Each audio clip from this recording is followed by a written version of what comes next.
Bismillahirrahmanirrahim. Assalamualaikum warahmatullahi wabarakatuh. 17 kes aktif masih menjalani rawatan di Pusat Pengasingan Kebangsaan Kelmarin dengan tiada kes baharu COVID-19 dicatatkan di negara ini. Dalam siaran akhbar mengenai perkembangan situasi jangkitan COVID-19 di negara Brunei Darussalam Kelmarin, Kementerian Kesihatan maklumkan jumlah keseluruhan kes jangkitan kekal 173 dengan kes sembuh seramai 153 orang.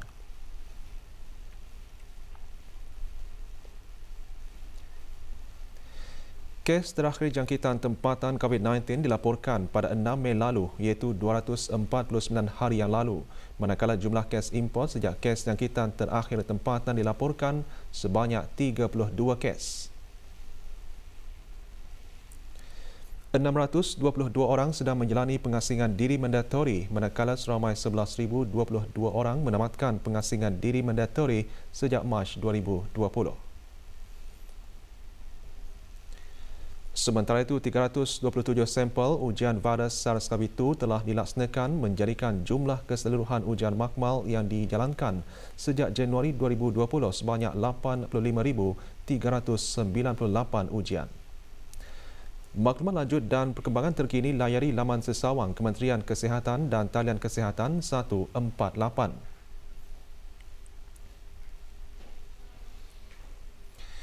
$1,601.1 kilogram sayap dan tongking ayam, daging kambing, tulang sapi dan sosej ayam yang dirampas baru-baru ini telah dilupuskan di tapak pelupusan Sungai Paku Telisai, daerah Tutong. Prosedur tersebut dilakukan setelah selesai bayaran denda kompaun atau prosiding mahkamah. Proses pelupusan barang rampasan itu disaksikan oleh para pegawai penguatkuasa daripada bahagian kawalan makanan halal dan Jabatan Kastam dan Eksais Diraja. Orang ramai dinasihatkan untuk menyalurkan dan mengongsikan sebarang maklumat mengenai kegiatan penyeludupan daging mentah melalui talian hotline bahagian kawalan makanan halal di 716-6222 atau mana-mana pejabat bahagian kawalan makanan halal di setiap daerah. Percubaan menyeludup pelbagai barang tegahan berjaya dipatahkan oleh pasukan polis Diraja Brunei PPDB semasa menjalankan pemantauan pencegahan jenayah Kelmarin ke atas sebuah kenderaan jenis selun di kawasan Tanah Perkuburan Islam Negalang Ering, Jalan Labu, daerah Temburong. Dalam siaran akhbarnya, PPDB menjelaskan barangan rampasan yang ditemui terdiri daripada rokok pelbagai jenama termasuk sebahagiannya disorok di dalam tayar gantian, beberapa botol minuman keras, potongan sayap ayam yang diragui kehalalannya, barang-barang elektronik, ubat-ubatan, barang alat ganti kereta, barang makanan, pakaian dan peralatan perkhidmatan satelit Astro. Susulan rampasan itu, PPDB menahan dua suspek iaitu seorang pemandu lelaki, penduduk tetap berumur 40 tahun dan seorang penumpang wanita warga negara tempatan berumur 36 tahun. Kedua-dua suspek bersama kereta dan barang-barang bukti dibawa ke Balai Polis Bangar dan siasatan lanjut kes akan dijalankan oleh Jabatan Kastam dan Eksais Diraja.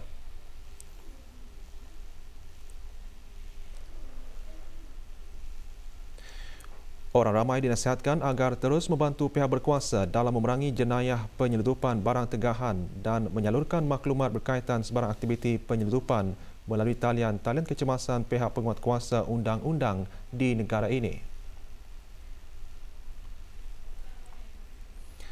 Musabakah Muhafaz Al-Quran beserta pemahamannya peringkat saringan kebangsaan tahun 1442 Hijrah akan diadakan selama 7 hari bermula hari ini sehingga 19 Januari 2021.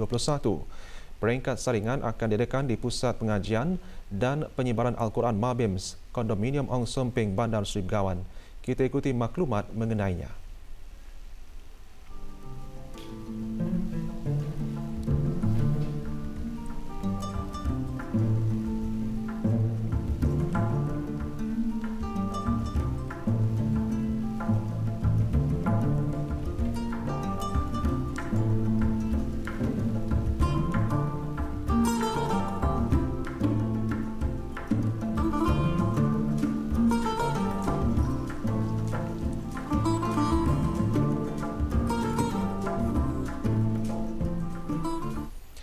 Sempena sambutan ulang tahun Hari Kebangsaan Negara Brunei Darussalam ke-37, orang ramai dialulukan menyertai pertandingan mencipta logo. Dengan tema menjayakan wawasan negara, logo yang dicipta hendaklah melambangkan wawasan Brunei 2035 dan mendanai kedaulatan negara sebagai sebuah negara Melayu Islam beraja. Syarat-syarat am bagi elemen-elemen wajib yang perlu ada dalam mencipta logo antaranya tarikh sambutan 23 Februari 2021 dalam tulisan Rumi, angka 37 dalam tulisan Rumi dan Jawi, tema menjayakan wawasan negara dalam tulisan Rumi dan Jawi. Tulisan Jawi hendaklah berukuran 2 kali lebih besar dari tulisan Rumi, adanya grafik atau tanda atau simbol. Syarat-syarat teknikal pula antaranya logo yang dicipta perlu berfungsi di pelbagai media dan format termasuk cetak dan digital. Ia juga sesuai untuk format yang bervariasi termasuk bulatan, persegi, segi empat tepat landscape dan segi empat tepat portrait dengan menggunakan gambar grafik yang jelas yang boleh berfungsi di semua media. Semua logo penyertaan dan pemenang menjadi hak milik urustia sambutan ulang tahun Hari Kebangsaan Negara Brunei Darussalam. Pihak penganjur berhak mengubah suai dan menambah logo serta huraian yang menang atas persetujuan peserta berkenaan. Ciptaan logo hendaklah dihantar tidak lewat hari Rabu 20 Januari 2021 melalui borang dan memuat naik logo dan borang menerusi pautan tertera. Pemenang pertandingan akan dihubungi melalui telefon dan persuratan sebaik sahaja panel hakim selesai membuat penghakiman. Kotak hitam nahas pesawat Sriwijaya Air Indonesia berjaya ditemui. Berita mengenainya menyusul selepas ini. Teruskan bersama kami.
Antarabangsa.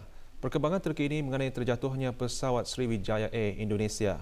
Pihak berkuasa Indonesia kini telah menemukan kotak hitam dari kapal terbang Boeing 737 yang terhempas di laut pada Sabtu lalu dan berharap kotak hitam itu dapat memberikan beberapa jawapan bagi merungkai punca kejadian.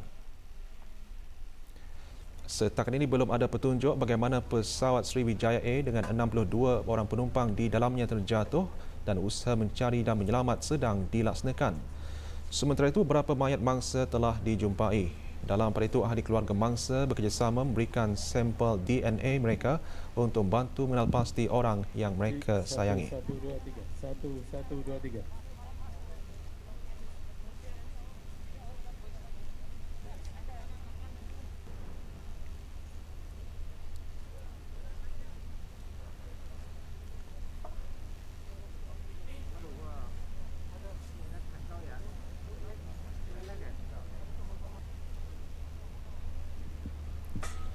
Sementara itu, ahli keluarga kru pesawat Sriwijaya Air masih berharap keajaiban akan berlaku meskipun sebahagian badan mangsa dan cebisan bangkai pesawat telah ditemui.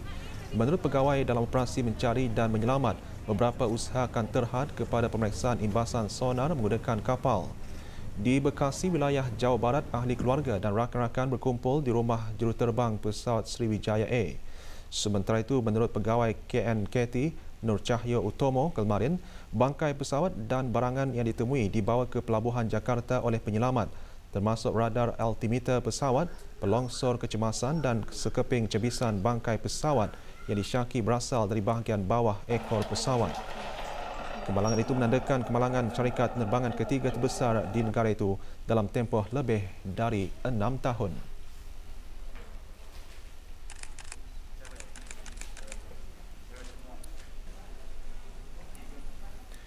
Itali komited untuk memerangi pandemik COVID-19 dan memberikan akses untuk rawatan dan vaksin ke seluruh dunia termasuk Jordan. Menteri Luar Itali Luigi Di Maio menyatakan perkara sedemikian selepas membuat pertemuan dengan rakan sejawatannya dari Jordan Aiman Safadi ketika lawatannya ke Jordan.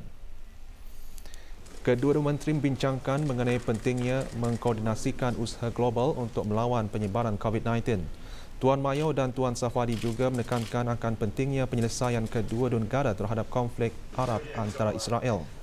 Menurut kenyataan yang dikeluarkan di laman sesawang Kementerian Luar Itali, Tuan Di Maio turut mengadakan perjumpaan dengan Perdana Menteri Jordan Bishar Al-Kashnaweh dan ahli-ahli politik tertinggi sebelum membuat perjalanan ke Arab Saudi.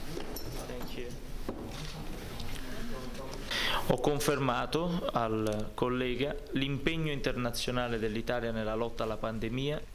Ahli politik bagi Parti Kebangsaan Sadir Japarov memenangi undian dalam pilihan raya mengejut berikutan kelumpuhan pemerintahan sebelumnya. Japarov memenangi hampir 80% undi di negara Asia Tengah itu yang bersekutu rapat dengan Rusia. Hasil awal yang dikutip oleh Suruhanjaya Pilihan Raya Pusat Kyrgyzstan menunjukkan tidak ada akan bertanding lagi. Lebih dari 80% pengundi juga menyokong cadangan bagi memperbaharui perlembagaan untuk memberi kuasa kepada Presiden baharu di Parlimen. Japarov berkata pembaharuan akan dilaksanakan pada Jun depan.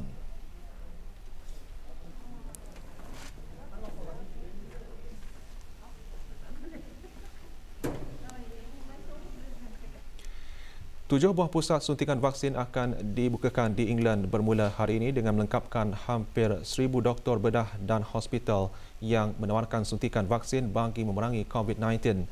Langkah tersebut sangat penting untuk menjadikan negara itu bebas dari wabak berkenaan.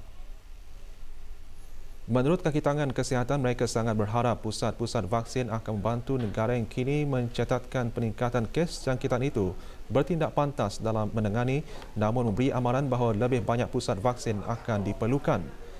Menurut Setiausaha Kesihatan Matt Hancock, Britain sudah tentu akan mengagihkan vaksin kepada individu yang berisiko pada pertengahan Februari depan dan menawarkan suntikan kepada setiap warga emas menjelang musim luruh dengan kira-kira 2 juta orang telah menerima dos pertama. Negara itu bergelut dengan peningkatan kes jangkitan namun bergantung harap dengan pengagihan suntikan kepada para penduduk bagi menjalani aktiviti seperti biasa. Hancock berkata sekitar 2 juta orang sudah pun menerima dos pertama vaksin Pfizer-BioNTech atau vaksin AstraZeneca.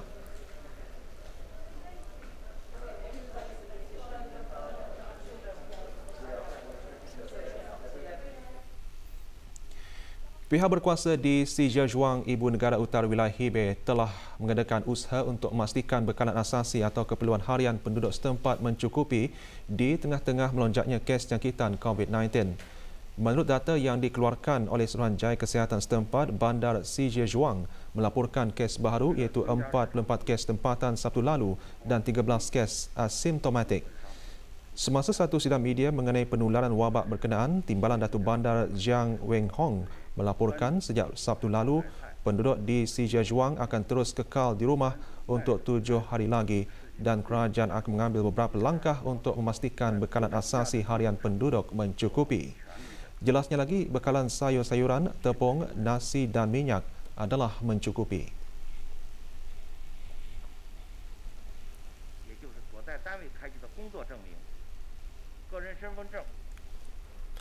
Pasukan penyelamat ditugaskan menghantar dos vaksin dan makanan di kawasan-kawasan pedalaman dan kawasan yang terjejas oleh taufan Filomena menggunakan pesawat udara. Pasukan penyelamat dari Perkhidmatan Kesihatan Kecemasan Madrid antara pasukan pertama yang dihantar melalui helikopter kemarin. Kerajaan Sepanyol juga akan menghantar beberapa bekalan dalam konvoi menggunakan jalan darat selepas salji tebal melanda negara itu dalam berdekad. 4 orang terkorban dan lebih dari 400 buah lebuh raya terjejas serta ratusan pelancong terkandas di lapangan terbang Baharas, Madrid.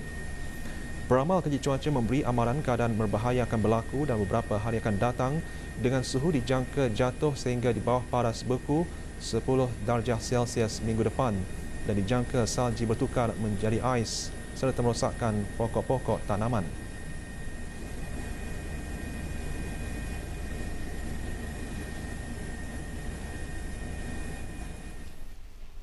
Enam perlawanan Piala FA England berlangsung malam tadi melibatkan beberapa kelab Liga Perdana Inggeris. Sementara beberapa lagi aksi diadakan awal pagi tadi. Kita saksikan keputusan perlawanan tersebut.